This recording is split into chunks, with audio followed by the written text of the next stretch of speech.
What's up, adventurers? Today we are at the Tellus Museum just outside Atlanta, Georgia. And that behind me, yes, you got it. That is a dinosaur. More specifically, it's a Brontosaurus or Brachiosaur. And he ate nothing but plants. Anyways, I'm going to take you guys to the dinosaur exhibit, the rock exhibit, and then the car exhibit. Let's go adventuring to the Tellus Museum.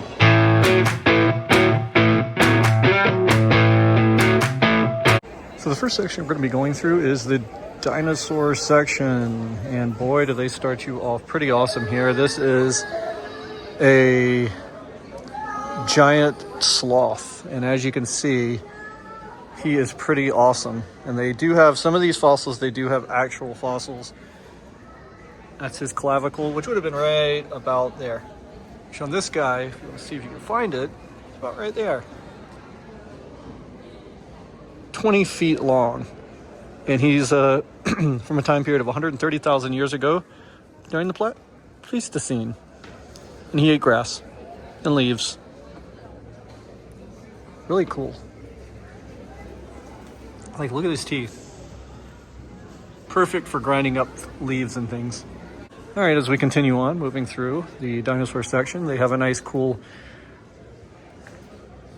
time table here of the Precambrian time, 4.6 billion years to 542 million years ago, during the different eras of dinosaurs. So we got the Earth forming 4.6 billion. We go to first life on Earth, oxygen building, trilobites, first land plants, and then, unfortunately, the fish grew legs and we started to have to pay taxes. We move on. There's dinosaurs. And there we are. All right, next up here we've got a Dunkleosteus. And here's his skull. And they even have eyes on some of these. You can see it. It's pretty neat. This type of fish from the late Devonian, 370 million years. Now we're going to go over here to a Dimetrodon. Dimetrodon is not a dinosaur. I just learned that. This guy is actually more along the lines of a amphibian, freshwater shark, and reptile. So he's not a dinosaur at all. And they've got a femur bone of his. The rest of this is cast mold. Here's his femur, which is right back here. But yeah, this guy is not a dinosaur. He's more closely related to a reptile. He was actually extinct millions of years before any dinosaurs were here on Earth. And he's called synapsid. So he's more mammal than he is reptile. Never knew that. I thought Dimetrodon was a dinosaur. He has extra teeth towards the front, which helped it swallow things, elongated bones. So more than likely this big sail in the back was for attracting mates. Okay, moving along. Really like this guy. He's kind of cool. Dimetrodon. All right, now we got vertebrates. We've got, this is an amphibian. More amphibians. And we've got some amphibians in rocks, in plants and rocks. Calamites, yeds, ferns, sorts of really cool stuff. And then we've got, oh, look at this. Coral, sponge, trilobites, crinoids. So cool. Trilobites here. Look at this guy. It's pretty neat. Lots more trilobites. This is sea life primarily. Okay, so now we've got some fossils found here in the state of Georgia. We're in Atlanta, just outside Atlanta. And so we've got stuff in the Paleozoic. It was mainly shallow oceans that covered this area. Marine animals like trilobites, brachiopods, and crinoids were preserved here, with muddy swamps and deltas covering the area. So primarily fossils of the marine quality that were found here in the state of Georgia. So you didn't find the big guys, maybe some, but not many. Okay, so this is the cool stuff. We're going to start you off here with a Dromaeosaurus, and this is a height of about 7 feet, and He was carnivorous, and he's closely related to birds because he shared similar skeletal structures that he could not fly, but they did have several types of specialized feathers, much more similar to the American velociraptor. So yes, this is our American raptor right here. And he's got the claw that Dr. Grant carries in Jurassic Park. There it is right there. And here he is jumping in the air. Now he's different from a Utah raptor. Utah raptor is huge. It's not huge, but it's much bigger than this. This is more like what the kids said, like a 10-foot turkey. So smaller. Now, right next to him is Edmontosaurus from Edmonton, Canada. And he was 30 feet, late Cretaceous, herbivore, and he ate conifer needles and pine cones. And here's his vertebra. One of his tail vertebrae, which is right here, so it would have been one of those guys back there. Yeah, this is Edmontosaurus. They were called duck-billed dinosaurs because obviously his face looks like a little bit of a duckbill. But these guys were often dinosaurs of the giant, were prey for giant alligators. And we also call them hadrosaur. Did I show you guys the bone that they had for the velociraptor? They have the ulna for the raptor, which is part of his arm, which is right about there. Right here. All right, we'll move it down. There's our Edmontosaurus, which is a duckbill dinosaur, which is really cool. Okay, so now we're gonna go to our next guy, which is, oh, okay, that's really cool. It's inside of this egg. So they found an egg of the hadrosaur, and that's an ultrasound, so it actually may have a, yeah, it sure does. It's got a baby fossil dinosaur egg inside of it. Let's take a look. So yeah, they ultrasounded this, and it does have a dinosaur inside of it. See? There you go. It's pretty cool. This is found 100 million, this is from 100 million years ago in China. All right, next up we've got, and this is called an Apalachisaurus, and I probably butchered that. Appalachisaurus. There we go, sorry. From the Appalachia region here in the southeast. This guy was 30 feet long, 8 feet hips, from late Cretaceous, 78 million years. 8 feet at the hips. So I'm almost there. Try that again. Wooded rainforests. He's smaller than T-Rex, but he could get through trees easier though and get his prey. And this was discovered in the southeast United States, and when they found it, it was just a juvenile. But it's like basically it's like T-Rex 2.0. I mean, if you look at his skull, but it allowed it to get through the woods and ambush easier. And the fossil they have here is a tooth, more specifically that tooth. So one of these guys in the back here somewhere, around here. But yeah, there he is. I want to call him T-Rex 2.0. But he's really huge here. All right. Next up, we're gonna move to this, and these are pterosaurs. They're not technically dinosaurs. They're more bird.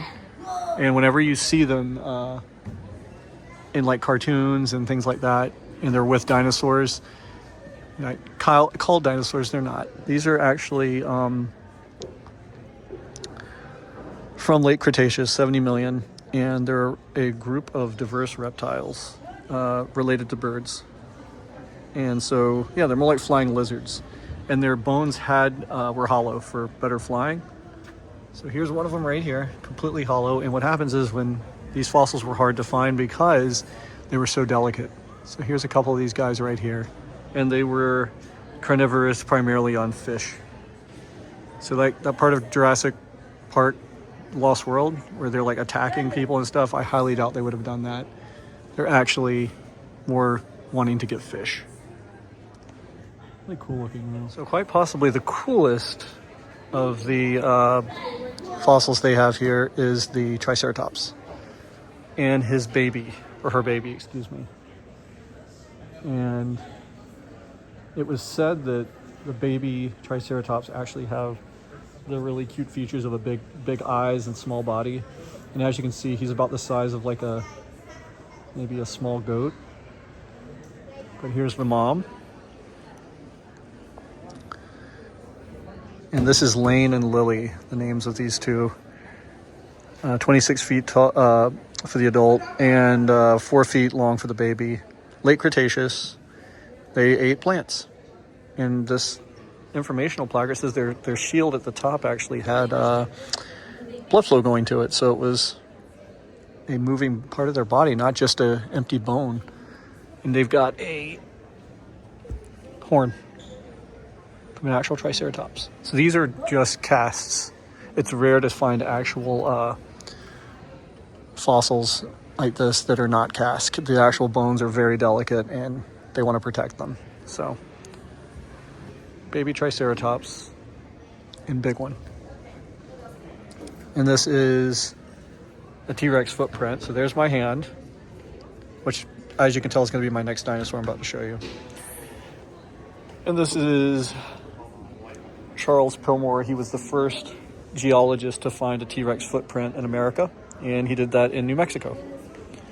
And so without further ado, here he is in all his greatness, Tyrannosaurus Rex. And it just found out recently that their vestigial hands were actually smaller than those once thought. So if you can believe that or not, the hands were much smaller. It's more ridiculous to think that, but they were. But this is our good friend Tyrannosaurus Rex, which is really awesome.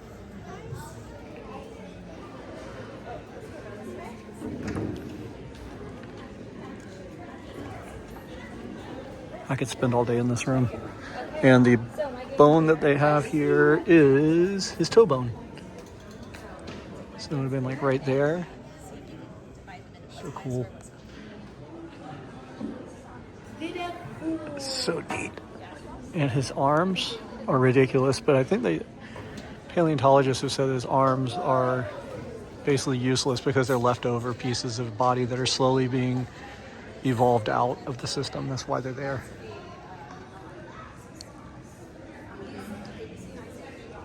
Now, Mosasaur is from the Cretaceous, and he was carnivorous only. Fish, birds, ammonites, and other aquatic reptiles. So this guy would actually eat fish, or birds. He'd jump out of the water to get the birds, excuse me. So pretty awesome, but also vicious. And he would have been 32 feet long. So they've got one of his jaw sections here with teeth. If you look up, you can see 1, 2, 3 teeth. So this guy would have been swimming around. They've got like eyes on him too. I love how they did that on these casts. And they're starting to make casts now out of 3D prints. They were saying on one of the signs back there that it's easier now to make a cast of these. And here's a tooth of the Mosasaur. So cool, from Morocco. Okay, moving on, here we go. Now we've got the Megalocoelacanthus, which is a large coelacanth. Now if you play Animal Crossing, you get these guys in the game. And this is related to an amphibian, a reptile, and mammal, and other fish. It's a toothless predator who drifted the seas eating algae and swallowing smaller fish. So that's kind of interesting. He had no teeth. Toothless coelacanth. And they've got part of his, let's see here, a quadrant of his face. So it would have been like right here, I guess? It's like right there. Beautiful specimen here they've got set up. Really cool. Next time you play Animal Crossing, catch a coelacanth and you'll see what I'm talking about. All right. And here he is, my favorite dinosaur of all they have here. I know it's not a dinosaur, but this is my good friend Nessie. And Nessie, of course, the Loch Ness Monster, cryptid, is a type of fish, dinosaur, a long-necked sea monster. Okay, so here we go. This is, I'm sorry, I got distracted there. It's very easy in here. This is, to the next room we go now. We're going to the room of dinosaurs that lived in the ocean. And one of my favorite dinosaurs is in here. I'll show them to you in a minute. But we're going to start off with the Protostega gigas, which is a 13-foot long flipper span of 14 feet wide. And this guy's from the late Cretaceous, 80 million years. And he would eat pretty much omnivorous diet, seaweed, jellyfish, and shellfish. He is the relative of giant sea turtles, of the modern day leatherback sea turtle, to be more specific. But this guy was big. And no fossil of this species are known from here in the state of Georgia, but they've primarily been found in Alabama and other parts of Africa, Southwest Africa more specifically, West Europe, and Far Eastern Europe as well. So cool. And look at this guy's face. How would you like to be scuba diving to see this thing go by? All right. Next up, I'm going to try and pronounce this using the phonetics off on the sign. This is Xiphatinus, a 17-foot long late Cretaceous carnivorous fish. This guy was found in Lane County, Kansas, and they have one of his actual jaws on display in his tooth. So this guy is also known as the bulldog fish, and I wonder why, but he swam in warm waters of western interior seaways here. And again, this part of Georgia was primarily underwater. So he was in the west of Appalachia to the east. Long, slender body and wings make him the fast and agile dinosaur fish you see in front of you. And they've even found large digested prey inside of the stomachs of the fossils. So cool. All right. Here's one of my favorites. And this is Mosasaur. All right, so this is a plesiosaur. Sorry, I can't. Plesiosaurs were around 72 to 66 million years. They ate fish, ammonites, squid, clams, snails, crabs, birds, and other dinosaurs called the pterosauruses. They've got one of their tooth here of the plesiosaur. You see it right there. Now, why do I like this, you ask? Well, I like cryptids. I like cryptids, and he is said to be still swimming around somewhere in Scotland, in Loch Ness, in the Lake Ness in Scotland.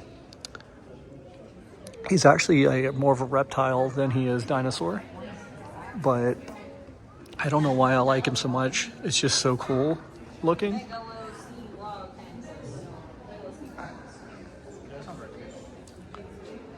And then here's his head way up here.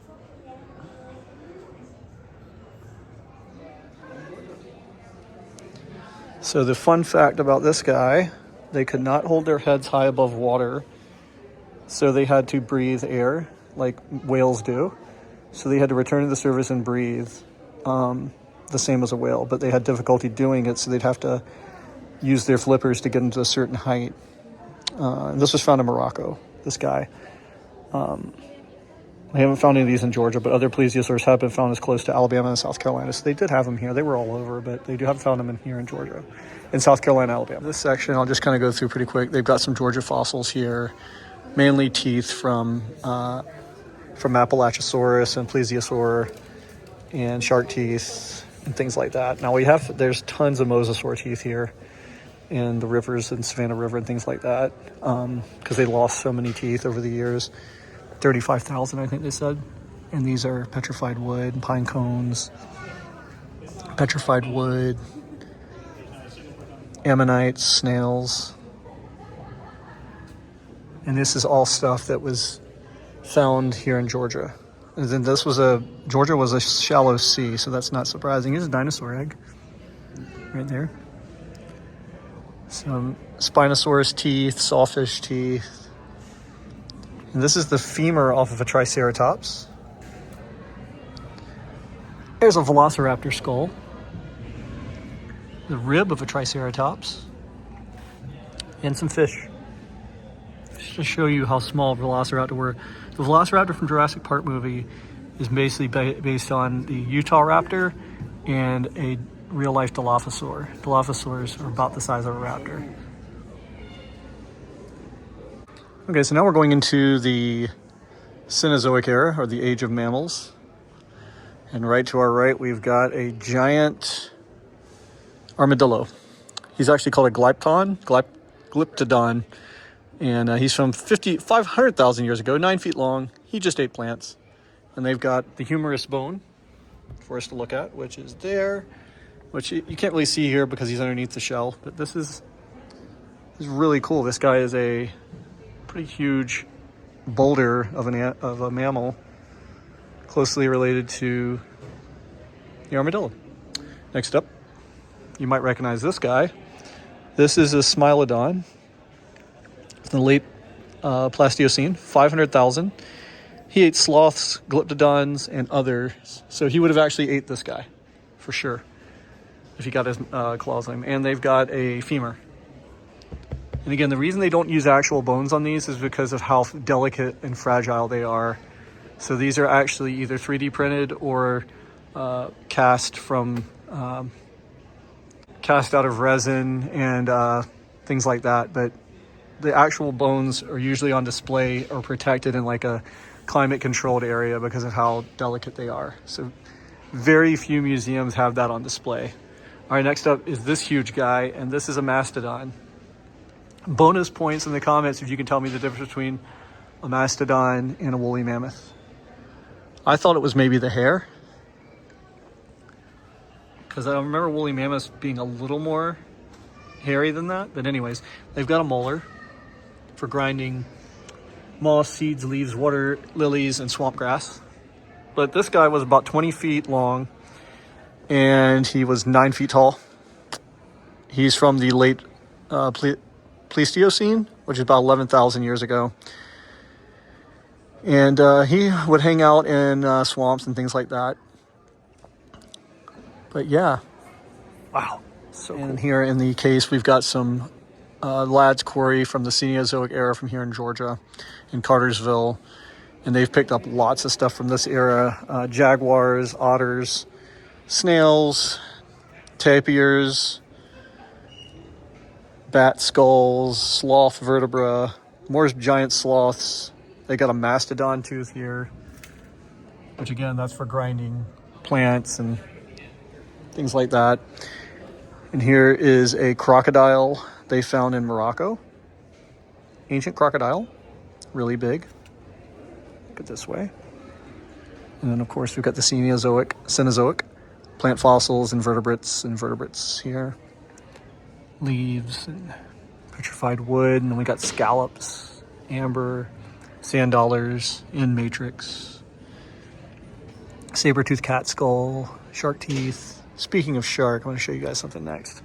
So this is a megalodon jaw, 7 feet tall, 9.5 feet wide, and this would have been from 23 to 3.6 million years ago. These guys ate whales, seals, and sea turtles. And he would have been the size of a school bus. And there's a human scuba diver, and there's the megalodon, and there's a school bus. So these things, if you go scuba diving in the Savannah River, their teeth are all over the place. And again, this whole area in Georgia was a shallow sea. So these guys would have been swimming all around where we're walking right now. And he would have lost 34,000 teeth in his lifetime. So they would regrow and grow them time and time again. So this section of the museum is all about rocks. And so we'll start things off with the Cartersville meteorite here. This meteorite went through someone's house. There's their ceiling, and there's the meteorite. Most meteorites are made of iron. So this guy was going about 200 miles an hour in 2009. And there's the roof joist that went through. Pretty cool. Moving right along. All right, we've got meteorites, and here's a giant one from Argentina, and I've actually got a necklace with a part of this one on it too. And this is nothing but 112 pounds of pure iron, which most meteorites are that go through space. Yeah, you can find meteorites pretty much anywhere you want. Glaciers where there's a few rocks or trees will be your best bet. Next up here, we've got meteorites that came through all sorts of other areas and tektites, mainly made of stone, iron, and other minerals. And here we've got a shatter cone So this section I'm not going to spend as much time in because I like rocks, but dilate dinosaurs better. We've got amethyst here, which are found all over Georgia. We actually went to a rock quarry and found some amethyst. So Jackson's Crossroad is where you go, and then zoom in. So I'm from Augusta, so like here, and then up to Jackson's Crossroad, dug these out. You can actually go at certain weekends out of the year and dig it up. A calcite here. Another, this is actually found in New York. There's tons of calcite. Coastal plain, you'll find these guys, which are geothites, quartz. Quartz is all over the state of Georgia, by the way. And then we've got Blue Ridge Mountains in Piedmont on the fall line. You'll find lots more quartz. Where I'm from, which is Augusta, I'm like right on the fall line here between the coastal plain and the Piedmont region of Georgia. All right, next up we've got polished spheres of different rocks. I love the colors, mainly that purple.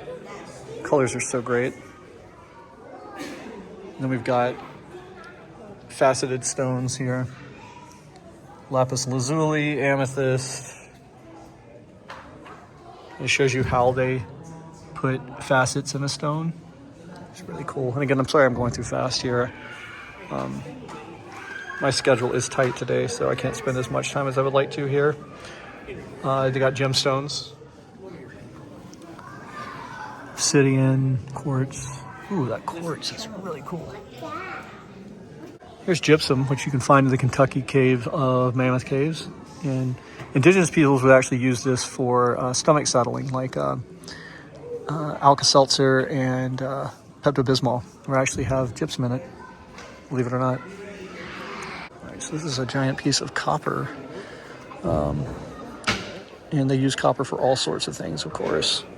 Pennies and copper pipes for our air conditioners and things like that. And these are minerals from all over the world, or country, I should say, all over the United States. And copper, barite, fluorite, azurite, gypsum, coal. Some of this stuff looks like something from another planet. The galena. It's quartz crystals, really cool. Stony quartz. I like the light blue of this opal here. Oh, so cool. So this is iridescent hematite from Graves Mountain, and I've actually been here too. And we went here, and they allow you again a couple weekends out of the year to bring your own shovels and buckets, and you can mine some of your own. And it's right. So there's Augusta. I'm waiting on it to focus here. Anyways, there's Augusta, and Graves Mountain is just north. But here's what you can find there: and pyrite, rutile. The iridescent hematite's the thing that everybody wants when they go there, though, because, I mean, it's just got this natural iridescence to it. And these are all the other things you'll find at Graves Mountain. And what did this was it used to be a volcanic bed, and the heat did this to the hematite, causing it to look like this.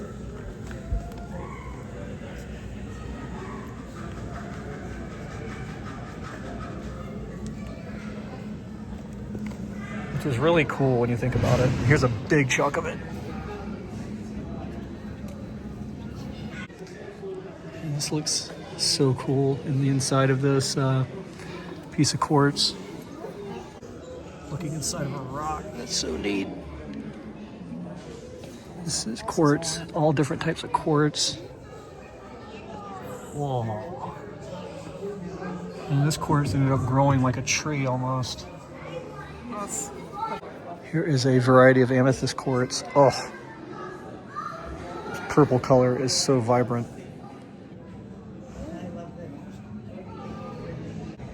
So this is a rock called malachite. It's from Congo. I'm sorry, but that just looks like a caterpillar or something. Here's some more malachite. The way that rocks grow is just mine. Mesolite looks like a moss or a fungus almost. It's so cool. Here's more. Here's oakenite. And if I zoom in, So now I'm moving on to the next section of the museum, which will be the transportation history. Let's check it out. Okay, this section is dedicated all to transportation. First, we've got the patent 1886 Benz motor wagon. And then we've got the Shaw motorcycle from 1912. That's the year the Titanic sunk. So neat. We're going to move right along to a 1908 Indian motorcycle. Had one cylinder, top speed of 45 miles an hour. And there's the logo for it right there. And if you rode it, you had to have a fancy mustache like this guy.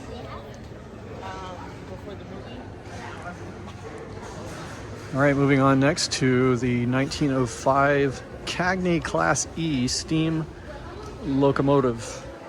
And as Zoolander would say, is this a locomotive for ants? 2 cylinders, 10 miles an hour, and it's a small steam-powered locomotive. And they would use this as an advertisement to show companies what their trains could look like. Okay? It's like a model, if you will, but it still worked. It's got all the bits and bobs to make it work. All right, no, we are not inside of a plane, but we're close enough. This is a Jetstar control panel off of an airplane. This is what pilot sees when they're taking off. Interesting smell coming off all this old electronics. Plastic smell of off-gassing.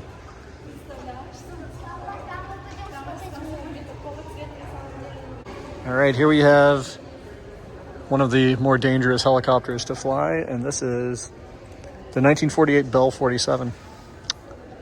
92 mile an hour top speed, 10,000 feet maximum altitude. These things were very, very, very quick to crash. You had to be real careful with them. Ooh, what do we have here? Oh, Sputnik. There is the world's first Earth orbiting artificial satellite by Russia. Now we're going to move over here. We've got some EV1s by GM, electric car, from 1996, a little older, but still. And then we've got the 1903 electric road wagon by Waverly, top speed of 15. You can go about 40 miles on one charge. Next up, we've got the 1903 Holzman, 10 horsepower, 18 miles an hour, 4-stroke gasoline. So this is gasoline. Don't want us to touch, but you can look underneath here in the mirror and see all the different workings of the engine. It's cool the way they did that. All right, next up we've got the 1902 Orient Buckboard, 4-stroke gasoline, 1 cylinder, 4 horsepower, 20 miles an hour. Again, this one's got wood all over the bottom of the floorboards. Hold about 2 people. Next up, we're moving to the 1902 Elmore, 2-stroke gasoline engine, cylinders of 2, 8 horsepower, at about 25 miles an hour. And the Elmore held 2 people also, and it does have a stereotypical ooga ooga horn. We can't touch it, but you can imagine what that sounds like. We have an 1899 locomotive with a 1901-02 model engine, 3.5 horsepower, 20 miles an hour, 2-cylinder. We're going to move over here to some outboard motors for your boat. Technology's changed a lot on these. The older ones are really fancy with like copper and hard metal pieces. Of course, today's we've got polymers and plastics and other things to use. But these Environ-Roods from 2-stroke 1921s, man, they're like copper. It's crazy. Hard metal. I can only imagine how heavy it would be. I'll strive to be this gentleman. And there is yet another ooga ooga horn. One of the cooler pieces they have here in the transportation history section is the Kitty Hawk, North Carolina airplane by the Wright brothers. And you don't realize that they're not, but that's how those guys had to fly this.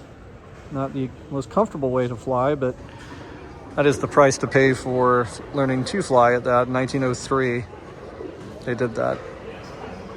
All right, here we've got a 1953 Rolls-Royce Viper 521 engine. They've actually got it moving. And this would have been on a Hawker jet for business planes and things like that, private jet. So this is the part we see, but this is what the inner workings of it look like. Top speed of, oh, does it have the top speed? I guess it doesn't. But anyways, it weighs 745 pounds. It's a turbojet engine, Rolls-Royce. All right, this is off of a 19, I'll find it in a second, 1930s B-17 Flying Fortress. And the B-17, of course, was also a bomber. This was 1,380 pounds. Curtiss Wright Company from New Jersey built this, and it had about 1,425 horsepower, air-cooled. No radiators on this guy, all air-cooled. So this section is all dedicated to space travel, and they've got a couple of things I want to show you. We've got the Project Mercury over here, the Mercury missions, and these, of course, are all not used. The one behind me, I'll show you in a minute, is actually from a TV show. But this is a Mercury capsule from 1961 to 1963. So this thing here is actually from a movie, or I think it's a TV show. I'll get you the correct information in a minute. This is a Apollo 1 command module, and it was used from the Earth to the Moon, a 1998 HBO miniseries it was in part 2 of 12 series telling the story of the Apollo 1 tragedy, where we lost 3 astronauts. When Telus got this replica, half of the capsule was reclad to show the original structure of the command module. The other half was left intact, showing the burned out hatch of the interior, which I'll show you guys in a minute. But no, this is not the actual one where the 3 astronauts perished in, but it's the one used from the HBO miniseries from 1998 that Tom Hanks actually narrated. And here's the inside of it. And you'll notice it's supposed to be burned. The production burned it for the show because that's how the astronauts died. But this is the exact one that these 3 gentlemen were in during a testing mission when the inside caught fire and they perished.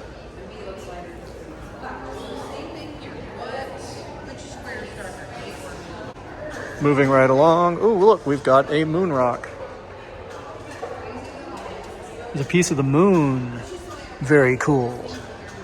All right, so next up we've got a Soviet rescue suit from the Soyuz 1973. And then we've also got a Soyuz space jumpsuit 1987 from, of course, USSR before it became Russia. Russians are really good at space. Before they're trying to cause wars and start wars, they're really good at space travel. I'm in the pale blue dot. That's us. I'm on the moon. I wish I was on the moon, but I'm not. Here's a piece of the moon. So cool. I've really enjoyed this museum. This museum I've never been to. It's outside of Atlanta. It's called the Tellus. Tellus. Ooh, behind me here we've got a lunar rocket. Let's take a look. Okay, this is a lunar Apollo module ascent engine from 1964. It was never flown. It's just a test engine, but cool nonetheless. I saw one of these at Kennedy Space Center also. 30,500 pounds, constant in a vacuum, and it would use a mixture of 50-50 fuel to help it go. It was never flown though. Again, just a test engine.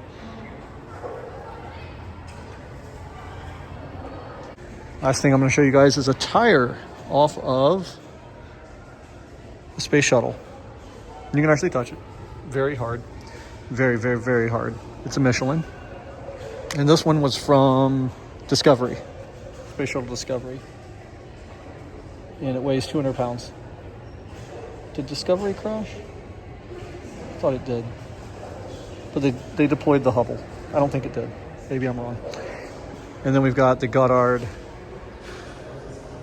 rockets here, the V2, the Redstone rocket, the Mercury Atlas. Been to Alabama, installed the Mercury Redstone.